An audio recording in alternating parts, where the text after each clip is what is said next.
Alright, so let's start off round 4. Which, I mean, okay, in real life, if you go 2 and 2, you usually get something. But on Moto, it's 3 or 1 up, so I lose here and I'm fucked. So, usually in the 3-1 bracket, you're going to run into the top 1% of, the top like 60% of metagame decks. This hand overall, though, is fairly strong, especially on the play. I could just go straight for the fetch here and lava spike, which I think I'll do. It just feels right. Or I could bolt. Doesn't really matter. I mean, it could really matter. I'm not 100% sure.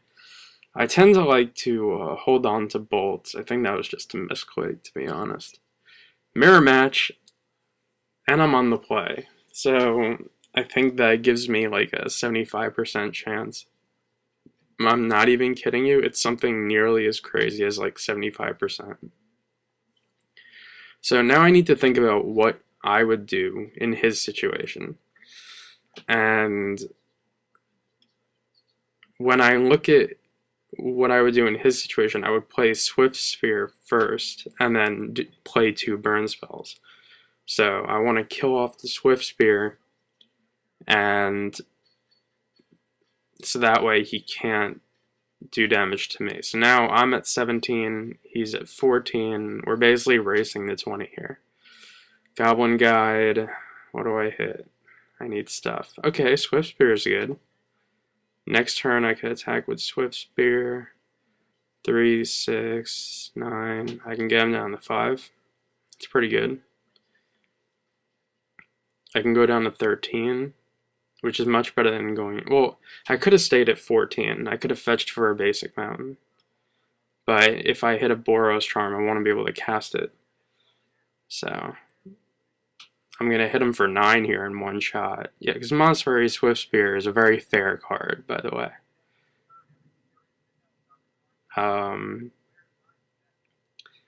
And let's see. Going for 3. Okay, so he's at 5. That's good. The problem is I'm left... Oh, thank God he scooped. Really, thank you. I very well could have lost that game, but he kept a 1-lander. So, although his attack with Goblin Guy was going to put that land into my hand, and therefore, blah, blah, blah, blah, blah, words. I'm going to bring in the Ley Lines of Sanctity. I don't like 4. I like 3. Only because I know that if I have 4, I'm going to like start the game off with 2 in my opening hand, and I just don't need that. I'm bringing in the core Firewalkers. I'm not 100% sure who wins in the Eidolon battle. Maybe me having them in play on the play is better than having them on the draw, or maybe having them on the draw is better. I have absolutely no idea, seeing as I literally just picked up this deck and figured, what the hell? This shows you, by the way, how easy it is to go infinite on Moto.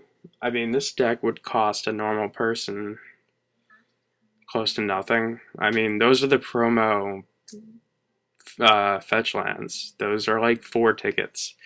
And the new fetch lands are like 3 tickets apiece. The most expensive card in this deck is Leyline of Sanctity, and you don't even need that, to be honest. Alright, so he just bolts me outright. That's fine. I have a couple options here. I could play Swift Spear. I can suspend Rift Bolt. What's bad about that is if I suspend Rift Bolt, I don't get the trigger on the Swift Spear. But so I'm gonna play out Swift Spear and hope that it stays alive for 1 more turn so I can get some sort of attack out of it. It seems like, I don't know, I like to base people's decks on their lands. His lands look relatively inexpensive. He doesn't have nice basics, and I know how weird that sounds, but um, nice basics tend to mean that you have more money to spend on cards. I don't know. It's not 100% true, but it's a really good way of figuring out. It's like you're metagaming people's psychology. So I'm gonna go Goblin Guide into Swift Spear, or should I go Rift Bolt? Okay, so I'm just gonna attack outright. I could have played Eidolon, honestly. But with me being at 12 and him having any cards in hand, I should just put creatures into play. Also, he got rid of a Searing Blaze, which is nice. He's got a Guide on top. I'd rather him having a Goblin Guide on top than having a, like 12 points of burn in his hand. Goblin Guide into something. Alright, sweet. Thanks for the land. But no, when you see a person's basics, I don't know, for some reason it just tends to like mean like what's in their deck. Okay, so I have a choice here. This is kind of important, right? I can Helix his Eidolon or play my own Eidolon, thus stopping him from doing things. But I'm gonna Helix his Eidolon here, so that way I actually gain 1 life, putting me at 9. Which doesn't help, by the way, but it does get my Swift Spear up to 2.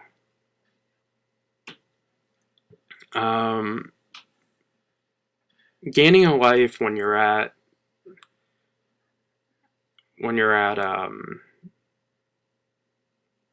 against a deck that can deal 9 damage with 3 mana is not exactly amazing.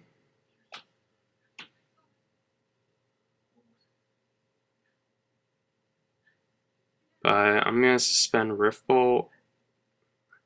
I mean, I guess I could have played out the Rift Bolt early, because I mean, it does nothing with Swift Spear.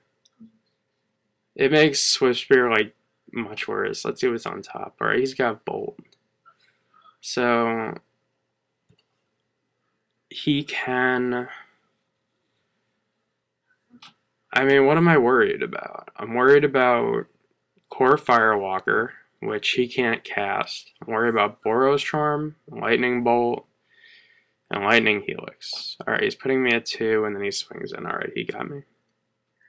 I had him next turn, so it was a toss-up. Oh, Firewalker on top. That's painful.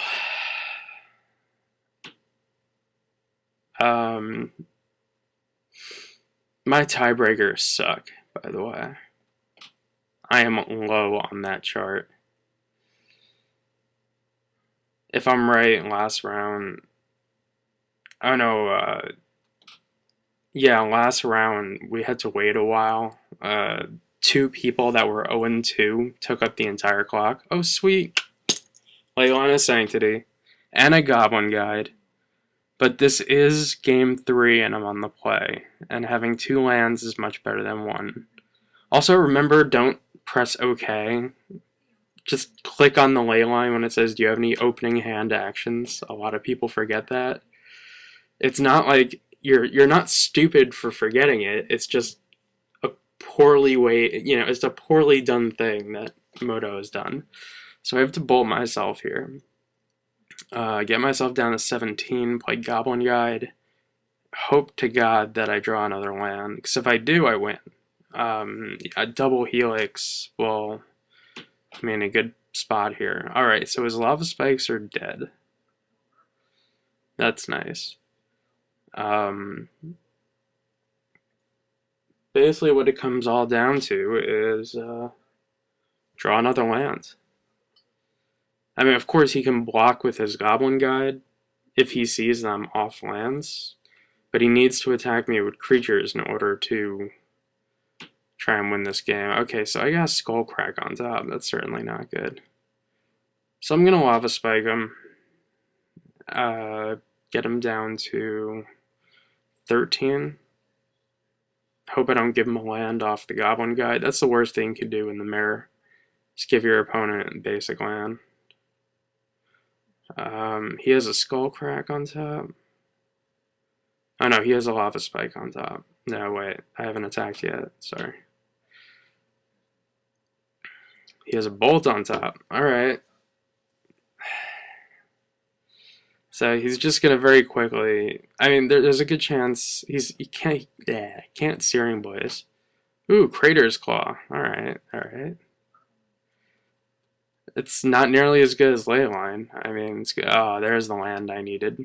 There were two of them in a row too. Now what I'm gonna do is yeah, okay. What I'm gonna do is I'm gonna see what is coming up on top using, one of the great things about Goblin Guide is that you can see what card is on top, and then when you after you see what card's on top, you can, if you don't like it, you can use a fetch land and get rid of it. So let's say I have another Leyline of Sanctity on top, which I certainly don't want. I could just get rid of it, which is great. But whatever. So he's gonna bolt. Was he bolting? Is he? He's gonna bolt the Goblin Guide. He has no choice in the matter. He's forced to only use his removal spells on my creatures, which is fine.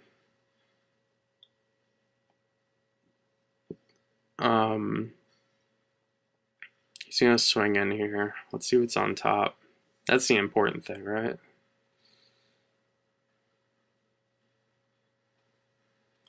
Let's see. Helix? Alright, yeah. I'll take... I have 12 points of burn now in my hand. So, that's game. I mean, he could have Destructive Revelry. I mean, this is the sole reason why I took out the Revelries and I put in... And I took out the Stomping Ground and I put in Wear and Tear. It's just so much more versatile and so much better, especially in the mirror match. I can kill my own Leyline of Sanctity and his Crater's Claws in one shot. But he has a fistful of burn right now and no answer to it. And I can deal... I'm sorry, I can't deal... That's not 12 points of burn. That's 2, 4, 6, 8. It's 8 points of burn, potentially 10 points of burn, depending on how I do the Skullcrack trigger. Alright, so let's see what's on top. Boros, oh, land. Alright, so now what I could do is I can Helix into Skullcrack.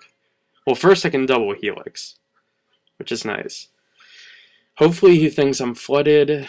Granted, Monastery Swiftspear, bolt himself. 5. He could in theory kill me if he, Boros Charms his own Swiftspear. He's gaining life off of every time he was to bolt himself, making his Swiftspear bigger. I just wouldn't let that happen. I'd like insta-helix the Swiftspear, which is not what you want to be doing, but to be honest, I probably should have gotten his Goblin Guy off the board a long time ago. I wonder in this matchup if bringing in Molten Rain makes any sense, considering that you can get stuck on one land. Alright, so I'm going to deal 5 here. And I'm going to gain 3.